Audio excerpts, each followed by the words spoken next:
But let's shift over to something else happening in Europe, but on a different front. We're talking about tech here. Big news from the European Parliament and the EU member states who advanced a set of rules just yesterday that would dramatically impact U.S. tech giants. If we bring back the Wi-Fi Interactive, you can see there's not too much movement happening in the tech stocks themselves so far.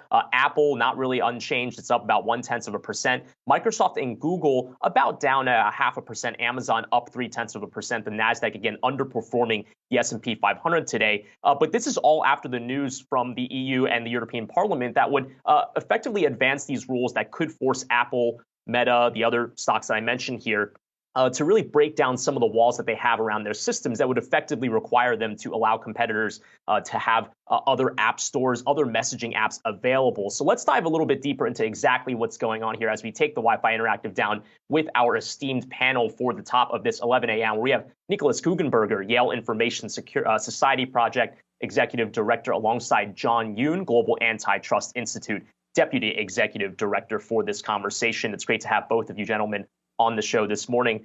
John, let me start off with you. Can you just break down exactly what the rules are that we're looking at here? It's important to note these rules haven't passed yet. They just advanced. It's likely they might pass sometime closer to October. But what are the implications for the U.S. tech stocks based off of these rules? Yeah, thanks so much. And thanks for having me. Now, there's a lot of language in the regulatory statute, but just to keep it super simple, this is really targeting four main U.S. companies, which is Google, Facebook, Apple, and Amazon. And really the language that they use is that these are gatekeepers on the internet. And when you have a certain market capitalization, a certain level of users, and a certain core service that the European Union believes should be regulated, you're going to be captured within this. And so what does it target, right? That's the key. And it's a number of practices, and it's really a litany. But I think some of the most important to highlight is this interoperability standard. They don't get into details precisely how you're supposed to implement this, but the idea, at least, is that you should be an open platform and not close your platform to others, which sounds good. But if we get into a discussion, there are some implications that could be harmful to consumers. There's this idea of self-preference. Oh, please, go ahead. Let's talk about that, Nikolas, because I know you've been watching EU regulation very closely around this crackdown on tech companies.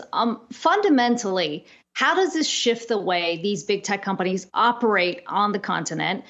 And who do you think is likely to get hit the most?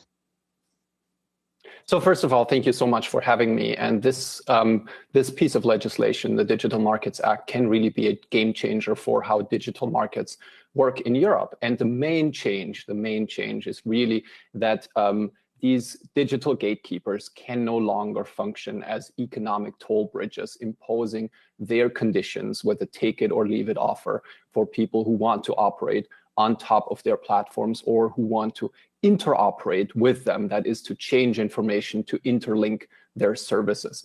And the main takeaway from that is that it will become harder for the largest of the platforms to simply leverage their size and squeeze out whatever is happening on top of their platforms. So what does compliance look like, Nikolas? I mean, some would argue that Europe has been leading on these regulations, but if you look at GDPR, for example, enforcement hasn't exactly met what people would have expected when that law first passed. If we're talking about specifically what was laid out today, what does that compliance look like, and how is that likely to shift the user experience? So you're absolutely right that in terms of the expectations, what the GDPR would bring in practice, it really underperformed.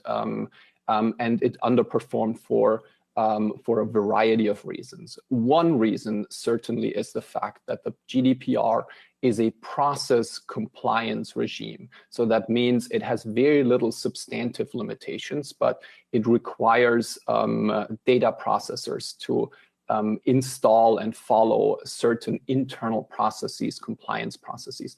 The big difference of this piece of legislation is that it has meaningful, substantial requirements. And these substantial requirements include interoperability, but they're not limited to interoperability. They, for example, also include a prohibition on upranking your own services over those of competitors on top of platforms. So to give you an example, the Apple App Store has allegedly given preferential treatment to its own services when ranking apps in the Apple App Store. That is something that will no longer be possible if this law comes into force. And that is a meaningful, substantial change, not just a procedural change.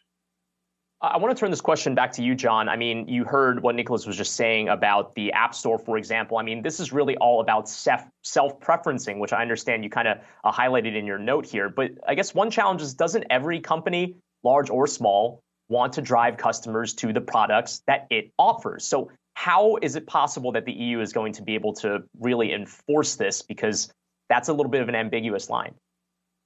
Yeah, thank you. And it's a great point. Self-preferencing is something that you see every day. I mean, you go to your grocery store, they're going to self-preference their private label brands at the shelf space that's really eye level and the prime real estate. If you go on United and book a flight, they have partner flights such as with Hawaiian Airlines. Those are going to be at the bottom. They're going to preference theirs at the top. And so this is a very universal practice to self-preference your own product. Now, there can be instances when it's bad, right? And so the argument here is that they have market power, they being big tech. And so as a consequence, we need to condemn and to regulate this behavior. My problem is I'm not sure the evidence is there. It's not that it's theoretically wrong, but I think in terms of the actuality, I think we're making presumptions that these are harmful. They haven't been able to really show this in systematically across cases. There are certain cases where they have. But that's my concern, is that they're putting a broad regulatory overlay on all these companies for self-preferencing with the presumption that it's bad. And I'm not sure the evidence is there. And finally, John, I wonder what you think the impact is likely to be from this Digital Markets Act over in Europe we're talking about today on regulation here in the U.S. Those discussions over in Europe took about 16 months or so. But here in the U.S., despite all the hearings in Congress, there hasn't been a lot of action. You're right. I'm actually surprised it's taken so long. Maybe I shouldn't be. But yeah, certainly Europe is leading the charge in terms of regulating digital platforms. That certainly can give a spark to the U.S. and maybe push these legislation over the edge. I think here in the U.S., generally speaking, we're more cautious about regulating and dictating market control. And so maybe that probably largely explains it. John Yoon, Global Antitrust Institute Deputy Executive Director, and Nikolas Guggenberger, Executive Director of the Information Society Project at Yale Law School. Thanks to both of you today for joining us. Really appreciate the time.